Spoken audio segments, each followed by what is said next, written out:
I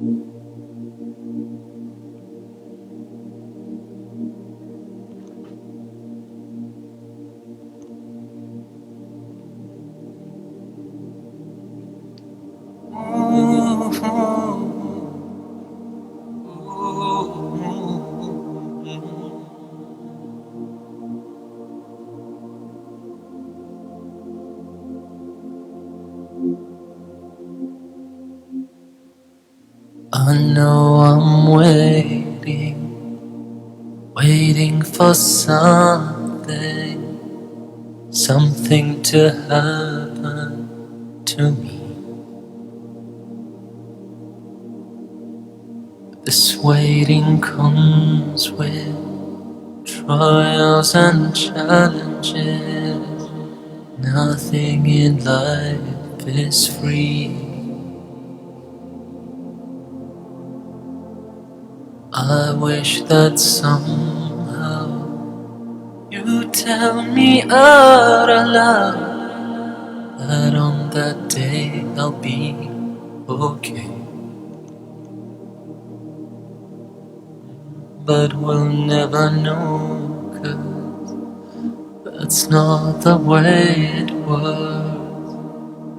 Help me find my way. My Lord, show me right from wrong. Give me light, make me strong.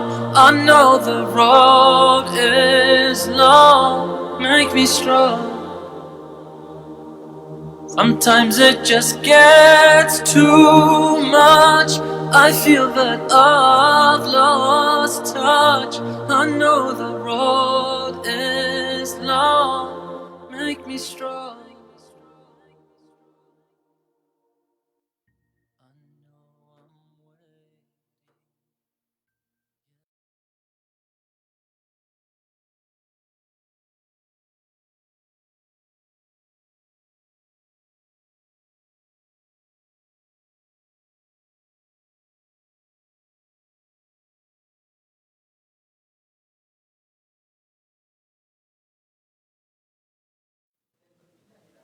A'udzubillahi minasyaitonirrajim. Bismillahirrahmanirrahim. Assalamualaikum warahmatullahi wabarakatuh. Alhamdulillahirabbil alamin wassalatu wassalamu ala asyrafil anbiya'i wal mursalin wa ala alihi wa sahbihi ajma'in. Qala rabbi shrah li sadri wa yassir li amri wahlul 'uqdatam min lisani yafqahu qawli, amma ba'd. Tuan-tuan dan puan mati Allah Subhanahu wa taala, alhamdulillah, syukur kepada Allah Subhanahu Wa Taala, pagi ini kita bertemu sekali lagi dalam tazkirah pagi di Dewan Dakwah Majlis Dakwah Negara. Saya ucapkan terima kasih kepada rakan-rakan, kepada teman-teman yang sentiasa setia bersama dengan Dewan Dakwah Majlis Dakwah Negara. Mudah-mudahan apa yang kami sajikan, yang kami lakukan, yang kami kongsikan kepada tuan-tuan puan-puan dapat memberikan satu inspirasi untuk kita semua menjadi lebih baik. Ya, tuan-tuan puan-puan mati Allah Subhanahu Wa Taala, bagaimana kita nak jadi yang terbaik? Ya, nak jadi yang terbaik ialah kita melihat tentang akhlak yang kita perlu ada dalam diri kita, ya, sikap yang perlu ada dalam diri kita, dan bagaimana harusnya kita memiliki dalam kehidupan kita tentang akhlak yang sepatutnya ada dalam diri kita. Ya. Kita melihat sesungguhnya akhlak seseorang adalah penilaian yang utama untuk kita menilai, ya, tentang kedudukan diri seorang itu ialah dinilai daripada akhlaknya. Inna akramakum indallahi adqakum. Sesungguhnya yang paling terbaik di kalangan kamu ialah orang yang paling baik akhlaknya. Ya. Baik, tuan-tuan puan-puan mati Allah Subhanahu Wa Taala, dalam kehidupan kita, itulah kita tak lari daripada melakukan perbuatan, melakukan tindakan, melakukan tingkah laku. Dan tindakan dan tingkah laku itulah yang dikatakan sebagai akhlak. Ya. Tuan-tuan puan-puan mati Allah Subhanahu Wa Taala, tajuk yang kita nak kongsikan, yang kita nak bincang-bincangkan pada pagi ini ialah akhlak, bagaimana seharusnya kita sebagai seorang pekerja, bagaimana akhlak yang sepatutnya kita lakukan terhadap majikan kita. Tuan-tuan puan-puan dimati Allah Subhanahu Wa Taala, memang kita ini digalakkan dan memang diwajibkan oleh Allah Subhanahu Wa Taala untuk bekerja, ya, untuk mencari rezeki, ya, untuk kita mencari kehidupan. Dan untuk mencari kehidupan ini, ya, ada dua keadaan lah. Sama ada kita menjadi majikan, ya, orang yang mempunyai satu perusahaan, ya, dan mengambil pekerja untuk bekerja, ataupun kita ini sebagai pekerja, orang yang bekerja. Jadi itulah cantiknya, ya, Islam ini, semuanya itu diatur dengan akhlak, ya, diatur dengan peraturan, diatur dengan satu tata cara, ya. Untuk apa? Untuk memastikan bahawa kehidupan manusia ini hidup dalam keadaan yang terbaik, hidup dalam keadaan yang sempurna, dan hidup dalam keadaan yang harmoni. Sebelum ini kita dah bincangkan tentang akhlak sebagai seorang majikan. Apakah yang majikan sepatutnya lakukan, ya, kepada para pekerja? Yang saya dah kongsikan, yang paling utama sekali, bila majikan ataupun orang kata pemilik perusahaan itu ingin mengambil pekerja, yang sangat utama ialah akad, ya. Akad ataupun kontrak, ya. Dan kontrak itu bukan sekadar akadnya, tetapi kena tengok juga dia punya apakah terma-terma dalam kontrak tersebut, ya. Dan pastikan ianya dipersetujui, ya. Dan dipersetujui itu dalam keadaan yang betul-betul memang dia kerelaan, ya. Sebab suasana hari ini terkadang ada orang yang bersetuju tapi dalam keadaan terpaksa, orang kata paksa rela. Ya, dia dah perlukan pekerjaan, tetapi majikan pula tetapkan begitu, dengan syarat-syarat yang orang kata terpaksa diterima. Jadi kerana itulah para majikan perlu ada sifat peri kemanusiaan ataupun ada perasaan prihatin, ya. Dan kita apabila mengambil pekerja, perlu ada jelas apakah dia punya, orang kata, bidang kerja yang dilakukan. Jadi keringat kepada para majikan, ya. Jadi bila kita mengambil pekerja, bukan kita orang kata menyewa ataupun seluruh kehidupan dia, tetapi kita hanya mengambil upah dia, memberi upah dia, menggaji dia untuk kerja-kerja yang tertentu. Kita tidak memiliki tubuh badan pekerja, tetapi kita hanya memiliki servis yang diberikan oleh pekerja itu sendiri, ya. Jadi kerana itulah kena ditengok waktu cuti dia bagaimana, waktu jerkanya bagaimana, kemudian workload ataupun bebanan kerja yang dilakukan itu bagaimana, ya. Baik, tuan-tuan puan-puan dimati Allah Subhanahu Wa Taala. Jadi kalau kita pula sebagai pekerja, apakah yang sepatutnya kita lakukan untuk memastikan bahawasanya yang pertama, ya, kerja yang lakukan itu adalah satu yang harmoni di antara pekerja dengan majikan. Yang kedua, rezeki yang diperoleh adalah rezeki yang halal. Dan yang ketiga, kita akan mendapat barakah, keberkatan di dalam kehidupan kita. Baik, tuan-tuan puan-puan mati Allah Subhanahu Wa Taala. Akhlak yang pertama sebagai seorang pekerja, yang pertama sekali ialah dia kena bersyukur, ya. Kena berterima kasih, ya. Rasulullah SAW menyatakan, malam yashkurin nasa lam yashkurillaha. Orang-orang yang tidak berterima kasih, ya, kepada sesama manusia, ya, ia tidak bersyukur kepada Allah Subhanahu Wa Taala. Artinya tuan-tuan puan-puan mati Allah Subhanahu Wa Taala, untuk kita mendapatkan keberkatan dalam kehidupan kita, apa-apa yang kita terima ini, sama ada secara langsung ataupun tidak secara langsung, itu semuanya adalah daripada Allah Subhanahu Wa Taala, ya. Daripada Allah Subhanahu Wa Taala yang memberikan rezeki pada kita, ditentukan siapa majikan kita, kita beri siapa. Kerana itulah kita kena bersyukur kepada Allah Subhanahu Wa Taala. Kita berterima kasih, ya. Itu yang pertama. Jadi kalaulah kita bekerja, majikan kita berikan pekerjaan pertama sekali, kita ucapkan terima kasih kerana memberikan ruang kepada kita untuk bekerja. Yang keduanya ialah di situlah kita akan dapatkan rezeki yang halal, ya. Itu yang pertama sekali, ya. Tanda kita syukur kepada Allah Subhanahu Wa Taala, kita perlu bersyukur kepada orang yang memberikan peluang kepada kita untuk bekerja. Ya. Jangan kita merungut. Ya. Jangan kita merasa keluh kesah. Kerana di antara tanda-tanda orang yang tidak bersyukur itu ialah orang yang selalu mengeluh. Ya. Dapat dah pekerjaan, gaji sikit mengeluh pula. Dapat majikan tak sesuai ataupun tak boleh mengikut apa yang peraturan yang ditetapkan oleh majikan, merungut lagi. Jadi orang-orang yang merungut, mengeluh dan sebagainya, maka itu adalah di antara tanda-tanda kita tidak bersyukur dan tidak berterima kasih di atas nikmat yang Allah Subhanahu wa taala berikan kepada kita. Ya, persoalannya tentang apa nikmat Allah Subhanahu wa taala. Kalaulah kita menghadapi masalah, ada masalah situasi di mana kita mungkin tidak berpuas hati dengan majikan kita, jadi bagaimana kita nak buat?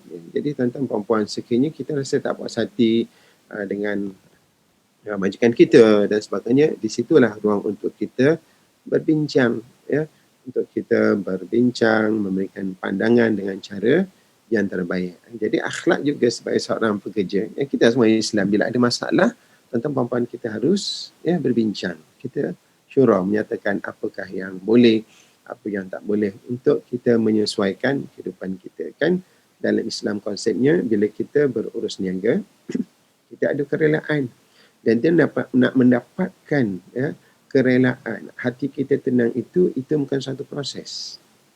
Daripada majikan pun terkadang dia tak puas hati dengan pekerja pun kadang tak puas hati dengan majikan, maka situlah perlu kita berbincang dan berlapang dada. Jadi sebab untuk kita mendapatkan yang terbaik dalam kita, kalau kita sebagai majikan dia ada target-target tertentu, ada sasaran satu yang nak dicapai, dan pekerja pula yang melaksanakan, dan bila nak melaksanakan dia perlu memahami, dan untuk kita memahami sampailah kita rasa orang kata tenang, kita rasa seronok bekerja, itu merupakan satu proses, satu proses untuk kita mendapatkan satu keadaan di mana kita rasa tenang dengan kerja yang kita lakukan. Itu yang pertama, kena bersyukur. Bila bersyukur tu kena ada redha lah. Bila ada keredaan, kita redha, oh ini satu ketetapan daripada Allah Subhanahu wa taala. Allah Taala tengah menjadi, kita akan rasa tenang. Bila kita rasa tenang, barulah kita akan ada rasa kerelaan kita itu, keredaan itu akan datang. Tapi itulah katakan, kalau kita tidak ada perasaan bersyukur, tidak berterima kasih, kita asyik mengeluh, kita asyik komplain dengan apa-apa yang kita tak rasa tak puas hati, maka kita akan bekerja dalam keadaan yang tertekan. Kita bekerja dalam keadaan yang tidak selesa. Kita bekerja dalam keadaan yang tidak tenang. Jadi itulah tuan-tuan puan-puan mati Allah Subhanahu wa taala, adab akhlak sebagai seorang pekerja pada majikan yang pertama ialah perlu berterima kasih dan bersyukur. Yang kedua, apa yang boleh lakukan untuk kita rasa seronok kita bekerja ini? Yang kedua ialah kita perlu ada sifat amanah dalam diri kita. Apabila majikan telah memberikan suatu kepercayaan kepada kita untuk memegang atau melaksanakan sesuatu kerja, suatu tugasan, satu amanah yang ada pada ini, yang pertama sekali dia perlu ada sikap amanah. Amanah maksudnya itu dia berusaha untuk menunaikan tanggungjawab yang telah diberikan kepadanya dengan bersungguh-sungguh. Dan Islam memang menegaskan la yukallifullahu nafsan illa wusaha. Allah Subhanahu wa taala tidak membebankan, tidak memberikan tanggungjawab melainkan dengan apa yang dia mampu untuk melakukannya. Dan apabila kita telah menerima sesuatu tanggungjawab, satu pekerjaan, kontrak dah kita dah sign untuk melakukannya, maka kita perlu amanah dengan tanggungjawab tersebut. Dan susulan daripada amanah itu perlulah kita bertanggungjawab. Kita bertanggungjawab maksudnya apa? Kitalah yang akan memastikan suatu perkara itu boleh dilaksanakan dan kita berusaha sebaik mungkin. Habis kalau tak berjaya bagaimana Ustaz? Kita dah berusaha yang terbaik tetapi kita tak mencapai target yang tertentu. Majikan dah tetapkan target jualan begini, target begini-begini. di situlah kita perlu berlapang dada, sama ada pekerja sendiri berlapang dada dan juga majikan juga berlapang dada. Ya, bila kita beriman kepada Allah Subhanahu Wa Taala, kita pasti yakin sesuatu perkara itu Allah Subhanahu Wa Taala yang menentukan. Allah Subhanahu Wa Taala yang menetapkan di dalam kehidupan kita. Justru itu tuan-tuan puan-puan dimati Allah Subhanahu Wa Taala, apabila kita melakukan satu pekerjaan dan kita tidak mencapai apa yang kita target, yang kita sasarkan, sedangkan kita telah berusaha untuk mencapai atau melakukan dengan cara yang terbaik, maka di situlah perlunya kita bertawakal kepada Allah Subhanahu Wa Taala. Sesiapa yang bertawakal kepada Allah Subhanahu Wa Taala, Allah Taala akan berikan satu jalan keluar. Wa may yattaqillaha yaj'al lahu makhraja. Sesiapa yang bertawakal kepada Allah Subhanahu Wa Taala, insya-Allah nescaya Allah Subhanahu Wa Taala akan berikan jalan keluar dalam kehidupannya untuk mendapatkan mendapat suatu jalan yang terbaik. Walaupun memang bila kita buat satu kerja untuk mencapai satu target, terkadang kita tak mampu untuk melakukannya, tetapi kita tetap berusaha dan di situlah adanya kebaikan. Contohnya tuan-tuan puan-puan dimati Allah Subhanahu Wa Taala, dalam situasi yang begini, terkadang majikan meletakkan satu target-target yang tertentu. Jadi kita berusaha sebaik mungkin.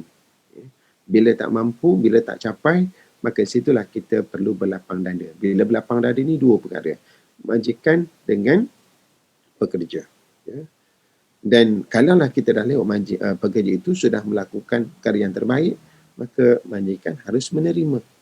Dalam kita berniaga ini, ada kalanya ada kita di atas, kita dapat keuntungan, kita mendapat kejayaan, dan terkadang kita berada di bawah, kita mengalami kerugian dan sebagainya. Justru itu, tuan-tuan puan-puan mati Allah Subhanahu Wa Taala, sebagai pekerja harus bersifat amanah dan bertanggungjawab. Namun konsep bertanggungjawab itu perlu kita fahamlah, bukan kita bertanggungjawab dalam perkara yang kita dalam kemampuan kita, dalam bidang kuasa kita, dalam orang kata autoriti yang kita lakukan. Dan kita tidak boleh dipertanggungjawabkan dengan perkara yang di luar daripada kemampuan kita, di luar daripada kekuasaan kita, di luar daripada autoriti kita. Jadi tuan-tuan puan harus tenanglah. Jadi contohlah, kalau majikan komplain ataupun mempersoalkan kenapa perkara ini tidak mencapai kejayaan, jadi kita tengok balik, berbincang dengan cara yang baik dengan dia, dengan majikan, ini situasinya. Tunjukkan, buktikan kita sudah melakukan yang terbaik. Tetapi situasi yang tidak mengizinkan dan di luar daripada orang kata kemampuan manusia. Jadi tuan-tuan puan-puan dimati Allah Subhanahu Wa Taala, di sinilah letaknya hati kita ini perlu bermula daripada hati kita. Bila hati kita tenang, insya-Allah kita akan mendapat ketenangan di dalam hidup kita. Baik tuan-tuan puan-puan dimati Allah Subhanahu Wa Taala, itu akhlak yang kedua, iaitu amanah dan bertanggungjawab. Yang ketiga ialah ada integriti.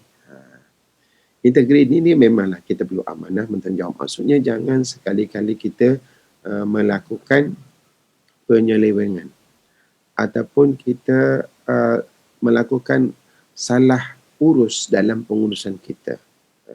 Kita melakukan perkara yang di luar daripada apa yang sepatutnya kita lakukan untuk kepentingan kita. Contohnya lah, terlibat dengan rasuah ataupun penyelewengan. Kadang kita buat tuntutan yang tak sepatutnya. Ataupun kita buat suatu perkara untuk kepentingan diri kita berkaitan dengan kerja yang kita lakukan. Sedangkan kerja yang kita lakukan itu memang sudah menjadi tanggungjawab kita. Tiba-tiba kita lakukan untuk kepentingan kita sendiri. Jadi, itulah tuan-tuan puan-puan mati Allah Subhanahu Wa Taala, integriti ini sangat penting. Kita lihat dari ini, bagaimana banyak perkara berkaitan dengan pengurusan, pentadbiran, berlakunya penyelewengan, berlakunya salah tadbir urus, kerana tidak ada integriti. Kenapa tidak ada integriti? Kenapa tidak ada sifat amanah? Kenapa tidak ada sikap bertanggungjawab? Ya? Kerana dalam hati kita ini, siapa yang menguasai kita? Kalaulah yang menguasai dalam hati kita ini adalah nafsu, keinginan, ataupun memang diri kita ini hanya untuk memenuhi apa yang kita ingini, maka di situlah ruang syaitan akan masuk dalam kita untuk menyesatkan kita dan mungkin mendorong kita untuk melakukan penyelewengan ataupun melakukan salah urus tadbir dalam pengurusan kita.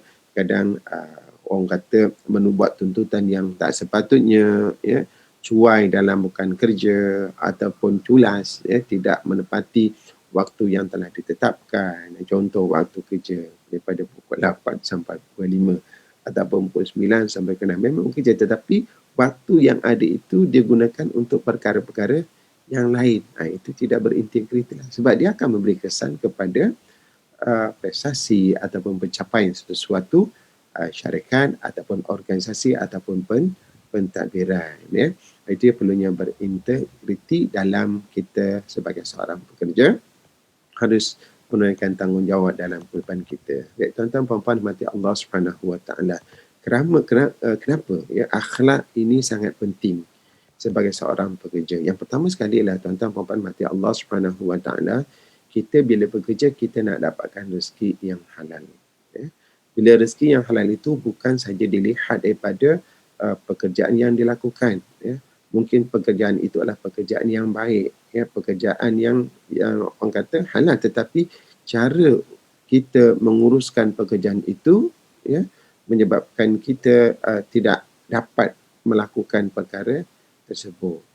Jadi contohnya lah, kita melakukan penipuan, kita tak menepati sebagai waktu yang tetapkan, kita bekerja sepatutnya 8 jam, tapi waktu-waktu itu kita gunakan untuk perkara-perkara yang tidak ada kaitan dengan pekerjaan tersebut, yang boleh menjejaskan kepada kerja yang lakukan akhirnya tidak sempurna. Itu yang kedua, sebab kita nak dapat rezeki yang halal. Yang ketiga adalah kita nak keberkatan dalam kehidupan kita. Keberkatan itu maksudnya ialah apa-apa saja yang kita peroleh itu akan memberikan kebaikan kepada kita. Jadi itulah tuan-tuan puan-puan, sangat penting untuk kita berakhlak, kerana akhlak itu akan memandu dalam kehidupan kita. Baik, tuan-tuan puan-puan, sebelum saya terlupa, tuan-tuan puan-puan jangan lupa untuk share, dan untuk share dan like juga page Dewan Dakwah Masjid Dakwah Negara, dan juga jangan lupa untuk hulur-hulurkan sumbangan bantuan untuk sama-sama kita menjayakan aktiviti-aktiviti dakwah di Majlis Dakwah Negara.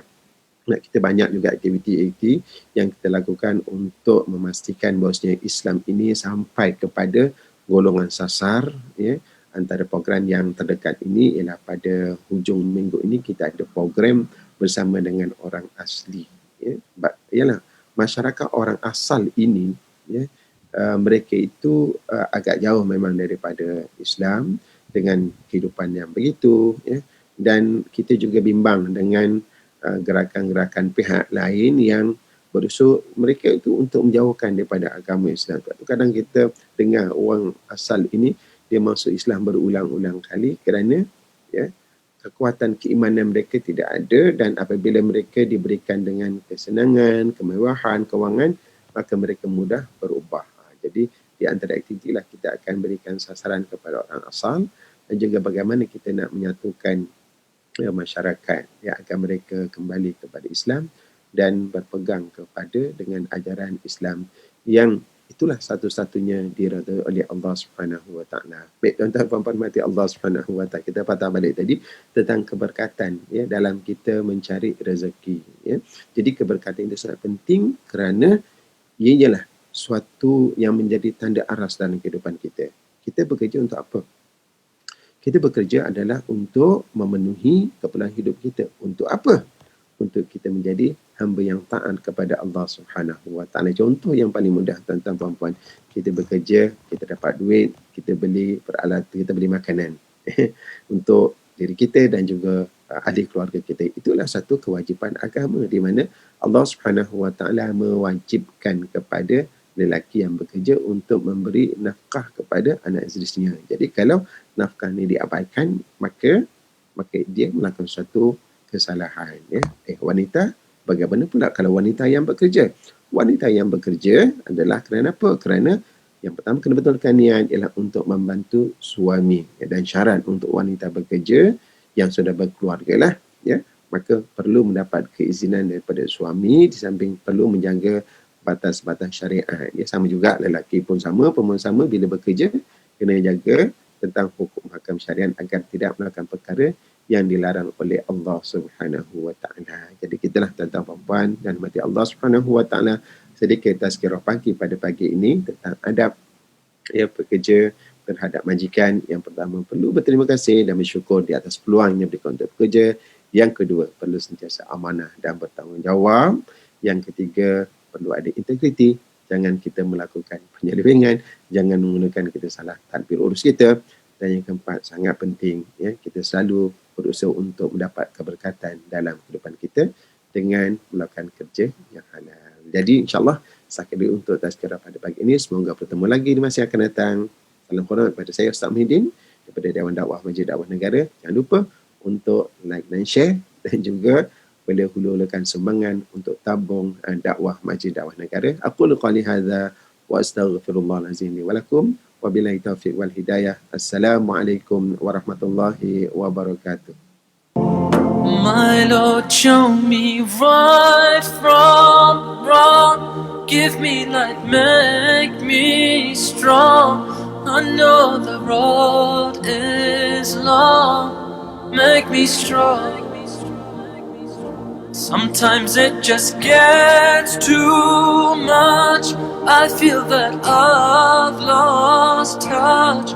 I know the road is long. Make me strong. My Lord, show me right